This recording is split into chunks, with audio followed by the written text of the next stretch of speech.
Mga ka-basic, kumusta? May tanggap tayong password ngayon na Popo A16. So, una nating gagawin, press natin tong volume down, then power switch. Yan. So, press natin. Antayin natin na lumabas yung Oppo na logo na may nakasulat dun sa baba na recover mode. So, antayin lang natin yan.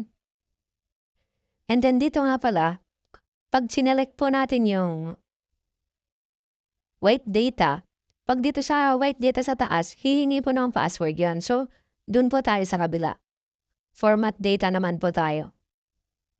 Sa format data naman po, may code po na lalabas dyan. So, yan po yung i-enter natin, 2542. Reset natin. Antayin lang po natin matapos. Shoutout nga pala sa mga bagong followers natin dyan. Maraming salamat sa inyo. At sa mga solid natin, mga taga-suporta, maraming salamat din po. Pa-share na rin at pa-comment na rin kung taga saan kayo. Yung mga iba pala na hindi ko pa nagagawan ng solusyon gaya po ng mga Huawei, mga Honor, mga Vivo, mga Samsung na matataas po yung mga security patch level, ay server na po kasi ang bayad ng mga yon. Binabayaran na po natin online yung mga yon.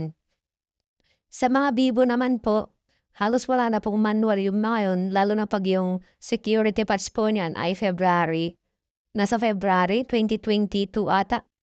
Hindi na rin supported sa mga software tools namin eh. So, ang ginagawa namin doon ay JTAG. JTAG mas risky kasi bubuksan mo yung unit, may hinangin ka sa loob, and then pwede siyang ma-break, hard break, mamatay. Doon po.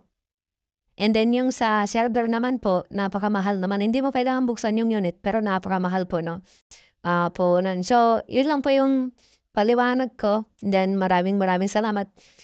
Pa-share naman po yung video natin para makatulong naman po sa iba. Ginagawa po itong mga tutorial na to para dun po sa mga salat sa pera na magpagawa po ng mga nakalimutan nilang password. So, yung mga nagsasabi po ng mga kesyo na pulot na nakaw, hindi ko po ine-encourage yung mga tao na gawin ito sa mga ninakaw nilang cellphone. Ito po ay para po sa mga taong wala pong sapat na pera para pagpagawa po. Maraming salamat.